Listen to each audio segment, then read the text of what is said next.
অনুতপ্ত হয়ে যাও। তওবা কবুলের কিছু শর্ত আছে। এক নাম্বার শর্ত হচ্ছে acknowledgement. You have to acknowledge what you have committed. আপনি কি পাপ করছেন আগে ঘোষণা দেন। তওবা কেমনে করবেন শিখায় দেই। প্রথমে ঘোষণা, আল্লাহ, আকাশের নিচে জামিনের উপরে আমার চেয়ে বড় পাপী কেউ নাই। সগীরা কবিরা, জেনে না জেনে, ইচ্ছায় অনিচ্ছায়, শিরকে বেদাতি, শয়তানের ধোকায় পড়ে, নফসের ওয়াসওয়াসায় অনেক পাপ করেছি। আল্লাহ আল্লাহ আমি স্বীকার গেলাম আমি পাপী, আমার চেয়ে বড় পাপী কেউ নাই। প্রথমে আপনি স্বীকার যাবেন সব।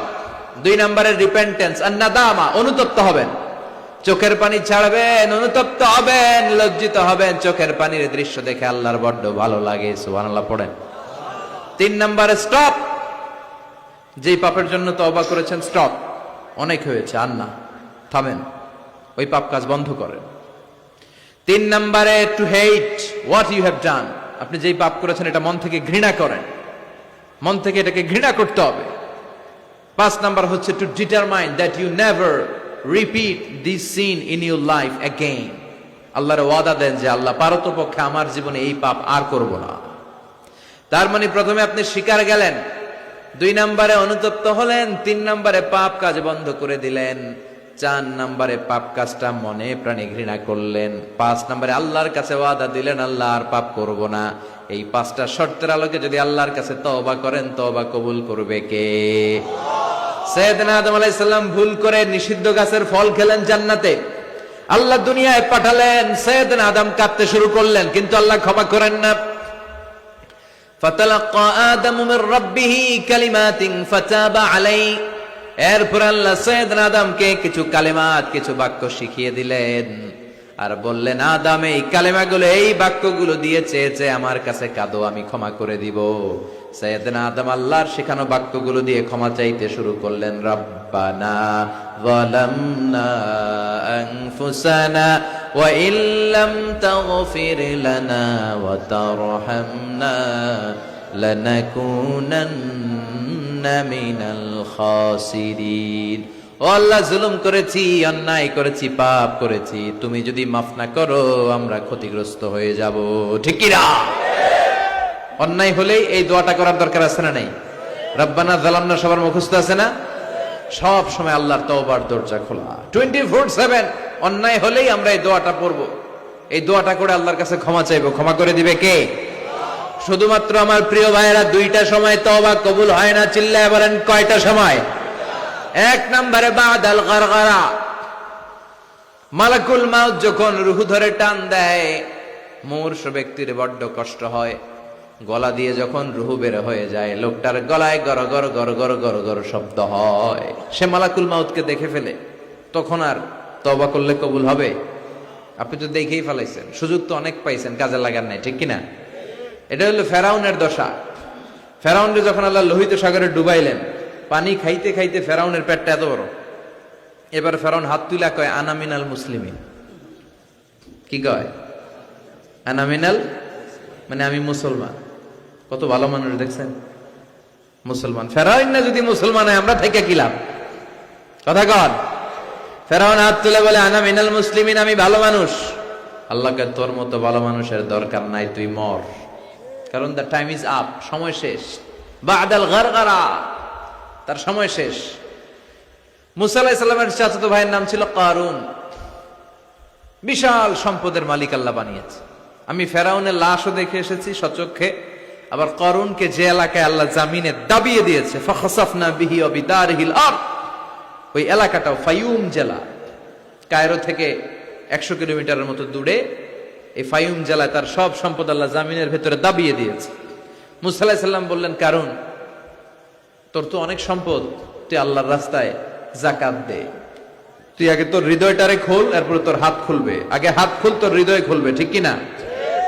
সে কয় না, আমি যাকাত দিব না, কারণ এগুলো আমার আল্লাহ দেয় নাই, এটা আমি নিজে কামাইছি। ইন্নামা উতীতুহু আলা ইলমিন ইনদি, আমার ইন্টেলেক্ট, মেধার বুদ্ধি খাটিয়ে এই সম্পদের মালিক আমি হয়েছি। মুসা আলাইহিস সালাম বললেন, তাই তাহলে আযাবের অপেক্ষা কর। আল্লাহ আযাব পাঠালেন, ফাখাসাফনা বিহি ওয়া বিদারিহিল আরদ। কারণ কারণের সব সম্পত্তি আল্লাহ মুহূর্তের মধ্যে জামিনের ভিতরে ঢুকাতে লাগলেন। কারণের পা ঢুকে গেল, ঢুকতে ঢুকতে হাঁটু পর্যন্ত ঢুকে গেছে জামিনের ভেতর। কারণ ভাবছে উঠা যাবো, উঠা যাবো, আমার আটকাইতে পারবে না। এরপরে কোমর পর্যন্ত গেল, কয় উঠে দাম। এরপরে গলা পর্যন্ত, কয় মুসা সব সম্পত্তি তোরে আর তোর আল্লাহরে দিয়ে দিলাম, আমারে বাঁচা, আমারে। ও মুসা, এতক্ষণ শুধু জাকাতের সম্পত্তি দেয় না, এখন কয় সব তোর, সব তোর আর তোর আল্লাহ, আমারে খালি তুই বাঁচা। এখন তওবা কবুল হবে? ওই যে আনা মিনাল মুসলিমিনের স্টাইল আছে না নাই? এজন্য এই গড়গড়ানি মৃত্যুর একেবারে ফাইনাল স্টেজ আসার আগে যদি আপনি ক্ষমা চান, ক্ষমা করবে কে? 2 নাম্বার, বাদা তুলুইশ শামসি মিন মাগরিবিহা, কিয়ামতের আগ দিয়ে পূর্ব দিক থেকে সূর্য না ওঠে, পশ্চিম দিক থেকে সূর্য ওঠা শুরু করে দিবে। তখন যদি তওবা করেন, তওবা কবুল হবে নাকি? এর আগ পর্যন্ত যখনই আল্লাহর ডাক দিয়ে তওবা করেন, তওবা কবুল করে নিবে কে? আমাদের দেশে তওবা পড়ানোর জন্য মাওলানা লাগে। কি লাগে? কয় হুজুরের ডাক, ইমাম সাহেবের ডাক, পীর সাহেব হুজুর রান তওবা পড়া আছে না নাই? হুজুর নাই তো তওবাও নাই। হুজুর এলাকায় নাই, হুজুর 3 দিন ধরে ছুটিতে আছে, কয় এখন তো তওবা পড়া যাবে না, কারণ হুজুর ছুটিতে। কত বড় ডাকায়! এরকম ডাকায় জড়িত আছে না নাই? তওবা পড়তে হুজুর লাগে? কথা কন। হ্যাঁ, হুজুরের কাছে তওবা পড়েন, পীর সাহেব হুজুরের কাছে তওবা পড়েন, ঠিক আছে, কিন্তু এটা জরুরি না। আপনি আপনার আল্লাহর কাছে ক্ষমা চাইবেন, গুনার কথা স্মরণ করে জায়নামাজটা বিছিয়ে 2 রাকাত নামাজ পড়ে ক্ষমা চান। আপনার কথা শুনে কে? কেউ যেটা শোনে না শুনে কে? কেউ যেটা দেখে না দেখে কে? কেউ যেটা দেয় না দেয় কে? এজন্য হুজুর লাগবে? ইমাম সাহেব হুজুর, মুয়াজ্জিন হুজুর, বড় হুজুর, ছোট হুজুর, পীর সাহেব হুজুর, কাউরে লাগবে? আপনার তওবা আপনি, আমার তওবা আমি। পাপ করলেই মাফ চাবো, এটার নাম তওবা। তওবা মানে to return to your Lord, আল্লাহর কাছে ফিরে আসবেন। আল্লাহর গোলাম আল্লাহর কাছে ফিরে আসবে, এর নাম তওবা। এজন্য আল্লাহ বললেন, গোলাম তুবু ইলাল্লাহি তাওবাতান নাসুহা, একনিষ্ঠ তওবা করো, একনিষ্ঠভাবে ক্ষমা চাও। ক্ষমার মতো ক্ষমা চাইলে সব গুনাহ মাফ করে দিবে কে?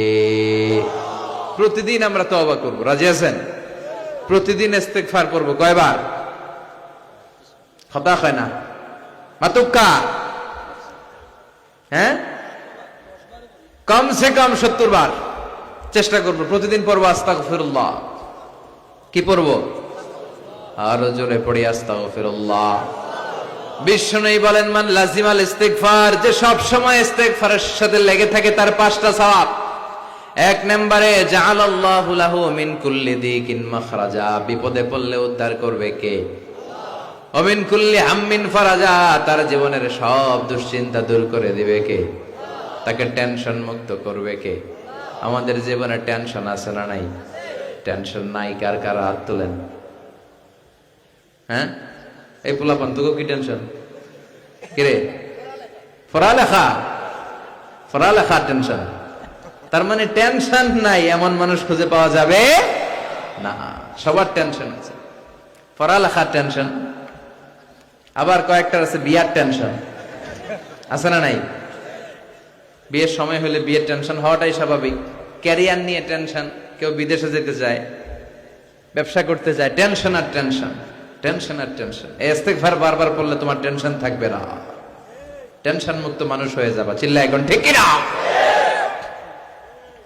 3 নম্বরে ওয়ারযুকহু মিন হাইসু লা ইয়াহতাসিব, এমন জায়গা থেকে রব্বুল আলামিন রিজিকের ব্যবস্থা করবে আপনি কল্পনাও করতে পারবেন না। রিজিকের মালিক কে? আমাদের খাবারের ব্যবস্থা করে কে? এই যে আমরা পানি খাই, পানির ব্যবস্থা করে কে?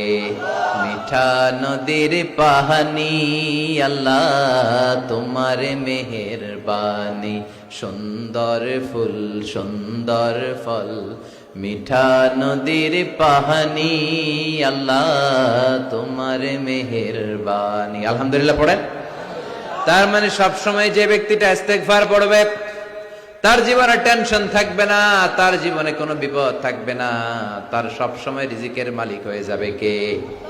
4 নম্বরে আল্লাহর কোনো আযাব তার উপর আসবে না, আল্লাহর কোনো আযাব তার উপর পতিত হবে। ওয়ামা কানাল্লাহু মুআযযিবাহুম ওয়া হুম ইস্তাগফিরুন,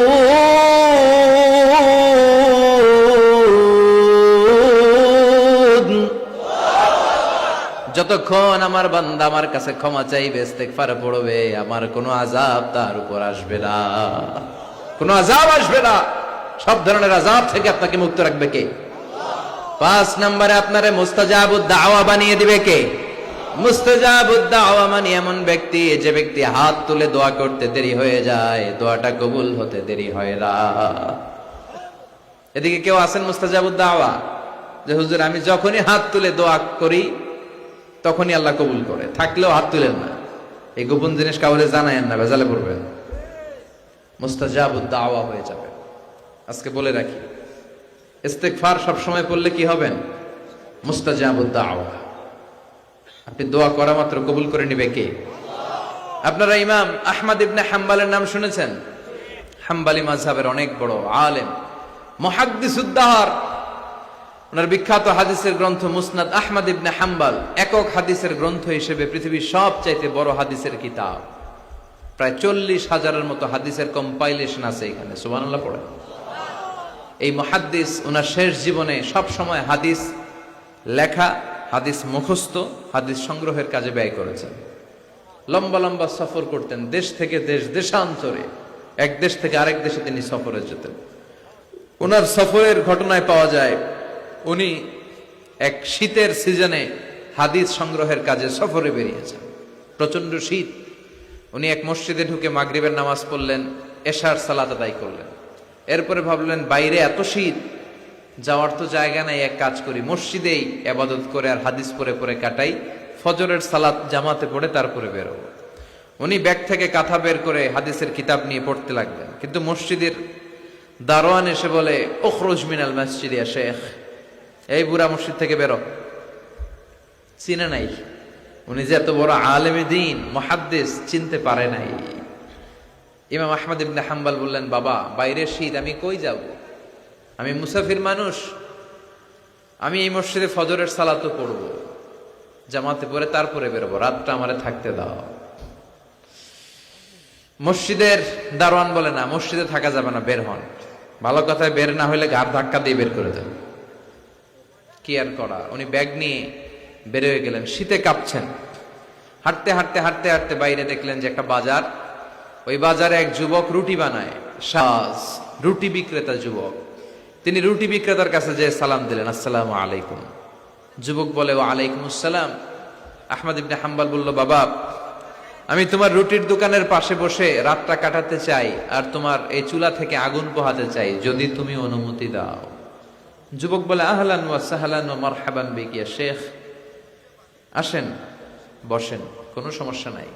আপনি চুলা থেকে আগুন পোহাবেন, এতে আমার ক্ষতি কি? আলহামদুলিল্লাহ পড়েন। আহমদ ইবনে হাম্বল খুশি হয়ে গেলেন। উনি বসলেন, উনি তাপ নিচ্ছেন, আগুন পোহাচ্ছেন, আর দেখতে পাচ্ছেন যুবকটা বারবার পড়ছে আস্তাগফিরুল্লাহ। যুবকটা বারবার কি পড়ছে? আস্তাগফিরুল্লাহ। রুটি বানায় আর পড়ে আস্তাগফিরুল্লাহ। রুটি চুলায় দেয়, পড়ে আস্তাগফিরুল্লাহ। কেউ রুটি কিনতে আসলে তার কাছে রুটি তুলে দেয়, পড়ে আস্তাগফিরুল্লাহ। টাকা নিয়ে ক্যাশ বক্সে ঢুকায়, আর কি পড়ে? আবার রুটি বানাতে শুরু করে, আর কি পড়ে? ইমাম আহমদ ইবনে হাম্বল তার এই দৃশ্যটা দেখে অবাক হলেন। তিনি প্রশ্ন করলেন, যুবক, মা লাকা ইয়া শাব দাইমান তাকরাউনা আস্তাগফিরুল্লাহ। হে যুবক, কি হলো তোমার? আসার পর থেকেই দেখতেছিস তুমি খালি পড়ো আস্তাগফিরুল্লাহ, খালি পড়ো আস্তাগফিরুল্লাহ, কেন? যুবক বলে, এই ইবাদত করে, এই ইস্তেগফারের সাথে সব সময় লেগে থাকার কারণে আমি অনেক কিছু পেয়েছি। কি পেয়েছো? সে বলতে শুরু করলো, আমি মুস্তাজাবুদ দাওয়া হয়ে গিয়েছি। মুস্তাজাবুদ দাওয়া মানে এমন লোক, যে লোক দোয়া করতে দেরি, ওই দোয়াটা কবুল হতে দেরি হয় না। ইমাম আহমদ ইবনে হাম্বল অবাক হলেন। ফাতাআজ্জাবা আহমদ ইবনে হাম্বল ওয়া ক্বাল, আনতা মুস্তাজাবুদ দাওয়া। অবাক হলেন আর বললেন, বলো কি, তুমি মুস্তাজাবুদ দাওয়া? তুমি জীবনে যা দোয়া করেছো সব কবুল হয়েছে? যুবক বলে, হ্যাঁ, আমি জীবনে যত দোয়া করেছি সব দোয়া কবুল হয়েছে, একটা দোয়া ছাড়া। শুধু একটা দোয়া কবুল হয় না, বাকি সব দোয়া চাওয়া মাত্রই কবুল করে নিয়েছে কে? এবার আহমদ ইবনে হাম্বলের কিউরিসিটি আরো বেড়ে গেল। আহমদ ইবনে হাম্বল বললেন, বলো কি, সব দোয়া কবুল, আবার একটা দোয়া কবুল হয় নাই, এটা কোন দোয়া রে বাবা? এবার যুবক বলতে শুরু করলো, আমি আল্লাহর কাছে খুব চেয়েছি যে আল্লাহ, শুনেছি এই জামানার সবচেয়ে বড় মুহাদ্দিসের নাম নাকি আহমদ ইবনে হাম্বল। আল্লাহ, আমি মরার আগে ওনার সাথে একবার দেখা করে মরতে চাই। আমি ওনার হাতে হাত রেখে ওনার কাছে বায়াত হতে চাই, ওনার সাথে মুসাফা করতে চাই, আর ওনার কপালে একটা চুমু দিতে চাই। এই কথা শুনে ইমাম আহমদ ইবনে হাম্বল আর ধৈর্য ধারণ করতে পারলেন না, চোখের পানি ছেড়ে দিলেন। বললেন, যুবক, তোমার এই দোয়াটাও আল্লাহর কাছে কবুল হয়েছে, এই দোয়াটাও কবুল হয়েছে। আনা আহমদ ইবনে হাম্বল, আমি আহমদ ইবনে হাম্বল, মুহাদ্দিসুদ দাহর, এই জামানার সবচাইতে বড় মুহাদ্দিস। আমার সাথে দেখা করার জন্য আমার দরবারে তোমার যাওয়ার দরকার নেই, আমাকে আল্লাহ তোমার দরবারে নিয়ে এসেছে। এজন্য বারবার বারবার সব সময় যদি ইস্তেগফারের সাথে আপনি লেগে থাকেন, আপনারে মুস্তাজাবুদ দাওয়া বানিয়ে দিবে কে? আমি অনেক জায়গায় ইস্তেগফার নিয়ে বয়ান করেছি। এবছর সিলেটে আপনাদের এই প্রোগ্রামে আসার সময় আমি যখন ঢাকা এয়ারপোর্টে, অনেক যুবকরা দৌড়ে এসেছে, হুজুর আপনি মিজানুর রহমান আজহারি না? আমি বলি, হ্যাঁ আমি মিজানুর রহমান আজহারি। বলে, হুজুর আপনার আলোচনা শুনে আমার জীবনে অনেক পরিবর্তন হয়েছে। আর হুজুর আরেকটা কথা, এখন কিন্তু আমি অবসর সময় পাইলে খালি করি আস্তাগফিরুল্লাহ। আমার এসে বলতে শুরু করলো, একজন না এরকম কয়েকজন এসে বলতেছে, হুজুর আমি কিন্তু সব সময় সুযোগ পেলে আস্তাগফিরুল্লাহ পড়ি, সুযোগ পেলে অবসরে ইস্তেগফার পড়ি। ও যুবক, ইস্তেগফার করে তুমিও মুস্তাজাবুদ দাওয়া হতে পারো, অবসর সময়টাকে কাজে লাগাও। গাড়ির জন্য বসে আছি, বাজারের ব্যাগ হাতে নিয়ে যাচ্ছি, অবসর সময় ঘুম আসে না, কি পড়বো?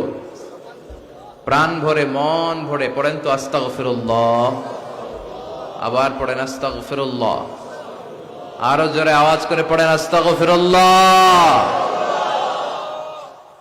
ইস্তেগফার পড়ার অনেকগুলো পদ্ধতি আছে, সবচেয়ে ছোট ইস্তেগফার হচ্ছে এটা, আস্তাগফিরুল্লাহ। এছাড়া আপনি পড়তে পারেন আস্তাগফিরুল্লাহ আল্লাযী লা ইলাহা ইল্লা হুয়াল হাইয়ুল কাইয়্যুম ওয়া আতুবু ইলাইহি। এই ইস্তেগফারটা যদি কেউ পড়ে, জিহাদের ময়দান থেকে ফিরে আসা কবিরা গুনাহ, আল্লাহ বলে জিহাদের ময়দান থেকে ফিরে এসে কবিরা গুনাহ করেছে, এই লোক যদি এই দোয়া পড়ে তার গুনাহ মাফ করে দিবে কে?